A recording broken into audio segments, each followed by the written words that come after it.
NEET തട്ടിപ്പ് എങ്ങോട്ടാണ് വിരൽ ചൂണ്ടുന്നത്? ഒന്നാമത് ഇന്ത്യയില് മെഡിക്കൽ വിദ്യാഭ്യാസത്തിന് ആവശ്യമായത്ര സീറ്റില്ല.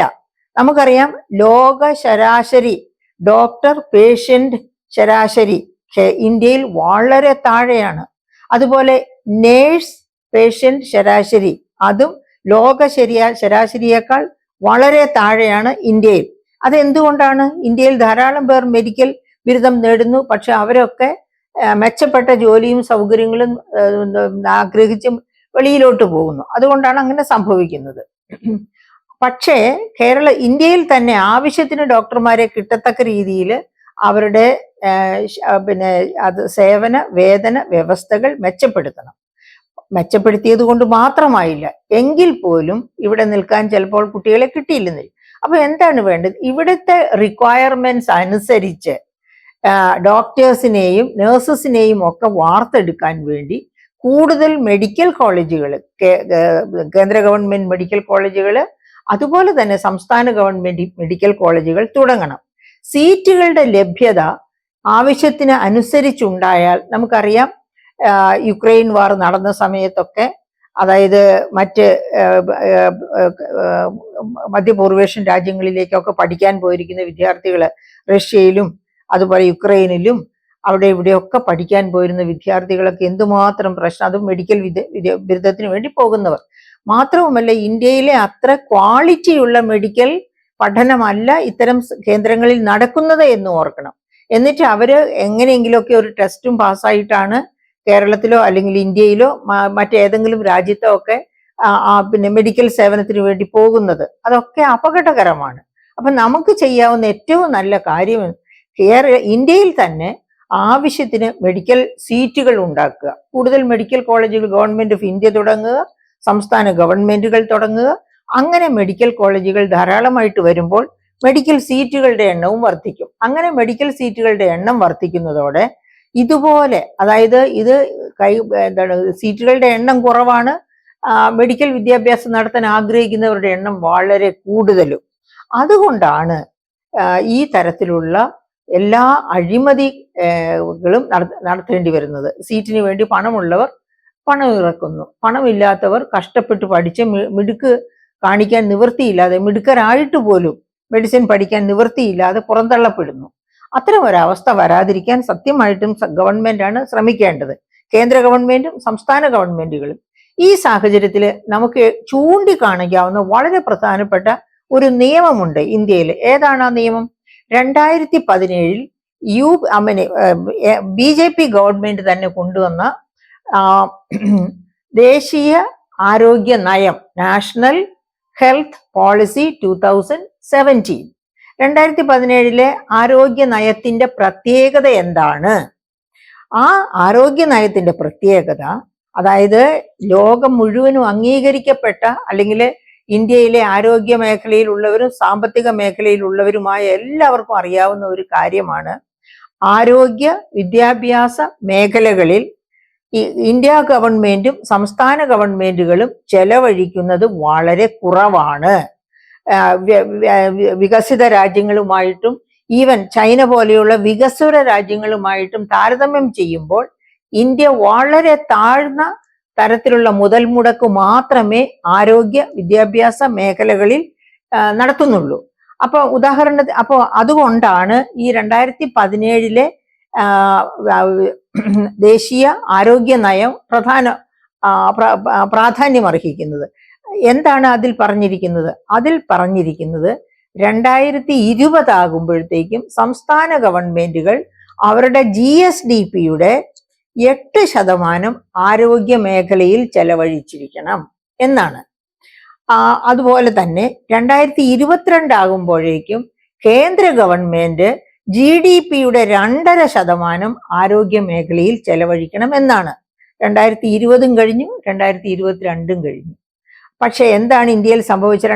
2022-23 നിർമ്മല സീതാരാമന്റെ ബജറ്റിലേക്ക് നമുക്കൊന്ന് പതുക്കെ ഒന്ന് പാളി നോക്കാം. നിർമ്മല സീതാരാമന്റെ ബജറ്റിൽ, അതായത് 2.5% ആക്കേണ്ട വർഷം 2022 ആയിരുന്നു.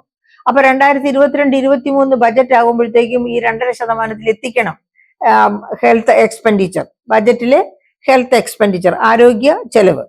അപ്പൊ എന്താണ് അദ്ദേഹം ചെയ്തത്? അത് 2% എത്തിക്കാൻ വേണ്ടി Nirmala Sitharaman drinking water, sanitation, health, അതായത് ഹെൽത്തിന്റെ ഒപ്പം ഡ്രിങ്കിങ് വാട്ടർ, സാനിറ്റേഷൻ, ഇത് രണ്ടും കൂടി ചേർത്ത്, ഇത് രണ്ടും ഇന്റർലിങ്ക്ഡ് ആണ്, ഇങ്ങനെ 3 ഐറ്റം ഒന്നിച്ചിട്ട് 2% എത്തിച്ചു. എന്നിട്ടും 2.5% എത്തിക്കാൻ പറ്റിയില്ല. എന്ന് വെച്ചാൽ കേന്ദ്രം കൊണ്ടുവന്ന നയം നടപ്പിലാക്കുന്നതിൽ കേന്ദ്ര ഗവൺമെന്റ് തന്നെ പരാജയപ്പെട്ടു എന്നാണ് നമ്മൾ മനസ്സിലാക്കേണ്ടത്.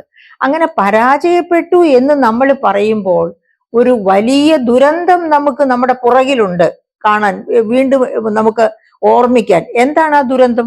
കോവിഡ് കാലത്ത് ഡെഡ് ബോഡീസ് ഗംഗാ നദിയിലൂടെ തലങ്ങും വിലങ്ങും ഒഴുകി നടക്കുന്ന രംഗം ആരും മറന്നിട്ടുണ്ടാവില്ല. എന്തുകൊണ്ടാണ് അങ്ങനെ ഗംഗാ നദിയിലൂടെ ഡെഡ് ബോഡീസ് ഒഴുകി നടക്കേണ്ടി വന്നത്? പ്രാഥമിക ഹെൽത്ത് കെയർ സെന്റർ പോലും ഇന്ത്യയുടെ ഗ്രാമങ്ങളിലില്ല.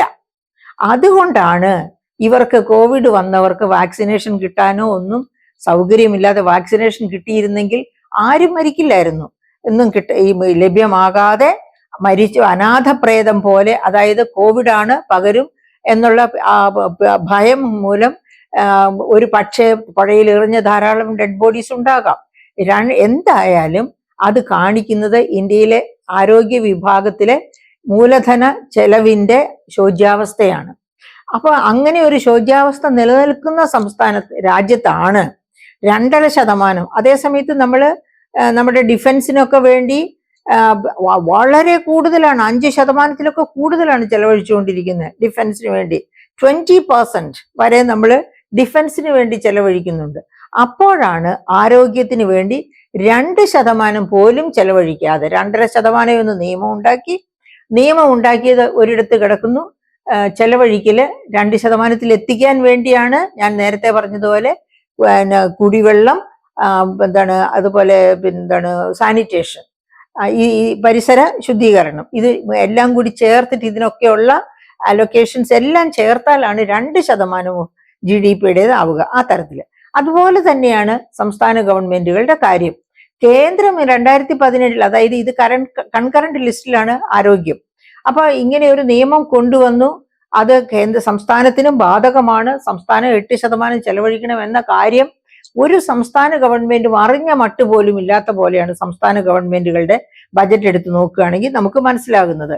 അവരാരും തന്നെ ബജറ്റിന്റെ, അതായത് GSDP-യുടെ 8% അടുത്ത് പോലും എത്താത്ത തരത്തിലാണ് ചെലവഴിക്കലുകൾ സംസ്ഥാന ഗവൺമെന്റുകളും ചെലവഴിക്കുന്നത്. അപ്പൊ അങ്ങനെയുള്ള ഒരു കാലഘട്ടത്തില് ഇപ്പൊ നമുക്ക് ഒരു കാര്യം കൂടെ പറയാം. ഹിന്ദു ഡേറ്റ പോയിന്റ്, ഇന്നത്തെ ഹിന്ദു ദിനപത്രത്തിലെ ഡേറ്റ പോയിന്റ് വലിയ ഗവേഷണപരമായ ഒരു പഠനത്തിന്റെ റിസൾട്ടാണ് ഡേറ്റ പോയിന്റിൽ കാണിക്കുന്നത്. ആർക്ക് വേണമെങ്കിൽ ഇന്നത്തെ ഡേറ്റ പോയിന്റ് ഹിന്ദുവിൽ നോക്കാവുന്നതേ ഉള്ളൂ. അതിൽ വളരെ ഗൗരവതരമായ ഒരു ആരോഗ്യ വിഷയമാണ് ചർച്ച ചെയ്യുന്നത്. എന്താണ്? അതായത് നമ്മുടെ ഈ സൗത്ത് ഏഷ്യ, അതായത് ട്രോപ്പിക്കൽ റീജിയൺ ആണ് സൗത്ത് ഏഷ്യ ഒക്കെ ഉൾപ്പെടുന്നത്. അപ്പൊ ഈ ട്രോപ്പിക്കൽ കൺട്രീസിൽ എപ്പോഴും ആവർത്തിച്ച് പ്രത്യക്ഷപ്പെടുന്ന ചില രോഗങ്ങൾ ഏതൊക്കെയാണ്? ഡെങ്കു ഫീവർ, ചിക്കുൻഗുനിയ, പിന്നെ അതുപോലെ തന്നെ സർപ്പദംശനം, അതായത് പാമ്പിന്റെ കടിയേറ്റുള്ള വിഷബാധ, അതുപോലെ ചിക്കൻഗുനിയ, പിന്നെ ഡെങ്കു. ഈ പറയപ്പെട്ട 3 രോഗങ്ങളും ട്രോപ്പിക്കൽ രോഗങ്ങളാണ്. എല്ലാ വർഷകാലം, അതായത് വർഷകാലത്തിന്റെ ആരംഭത്തോടുകൂടി അല്ലെങ്കിൽ മഴ വരികയും ഒക്കെ ചെയ്യുന്ന ആ കാലഘട്ടത്തോടു കൂടിയാണ് ഇത് വരുന്നത്. അപ്പൊ ഈ ട്രോപ്പിക്കൽ ഡിസീസസ് ആയതുകൊണ്ട് തന്നെ വേൾഡ് ഹെൽത്ത് ഓർഗനൈസേഷൻ ഇതിന് വലിയ പ്രാധാന്യം കൊടുക്കുന്നില്ല. അതുകൊണ്ട് തന്നെ വേൾഡ് ഹെൽത്ത് ഓർഗനൈസേഷന്റെ ആ ഫണ്ടിങ്ങിനകത്തും വളരെ ചെറിയ പ്രാധാന്യമേ ഇതിന് കൊടുക്കുന്നുള്ളൂ. അതേ സമയത്ത് 667 ദശലക്ഷം പേര്, ഇന്ത്യയിൽ 667 ദശലക്ഷം പേര് ഈ പറയപ്പെട്ട 3-ലേതെങ്കിലും ഒരു അപകട അവസ്ഥയെ ഓരോ വർഷവും തരണം ചെയ്യുന്നു എന്നാണ് പഠനം തെളിയിക്കുന്നത്. അതായത് ഈ പറയപ്പെട്ട ഡേറ്റ പോയിന്റിന്റെ ഹിന്ദു ഡേറ്റ ടീമിന്റെ പഠനം തെളിയിക്കുന്നത് 667 ദശലക്ഷം പേര് ഈ രോഗങ്ങൾക്കൊക്കെ വശംവദരാകുന്നു എന്നാണ്. പക്ഷെ അതിന് WHO പ്രാധാന്യം കൊടുക്കുന്നില്ല. അതുകൊണ്ട് ആ മേഖലയിൽ ഗവേഷണം നടക്കുന്നില്ല, പുതിയ മരുന്നുകൾ കണ്ടുപിടിക്കുന്നില്ല, അത് ബാധിക്കുന്നവരെ വേണ്ട സമയത്ത് വേണ്ട പോലെ ട്രീറ്റ് ചെയ്യാൻ സാധിക്കുന്നില്ല. പിന്നെ ആരെയാണ് ഈ രോഗങ്ങളൊക്കെ ബാധിക്കുന്നത് അതും കൃത്യമായിട്ട് അത് WHO പറയുന്നുണ്ട്, അതുപോലെ തന്നെ ഡേറ്റാ പോയിന്റും പറയുന്നുണ്ട്. എന്താണ്?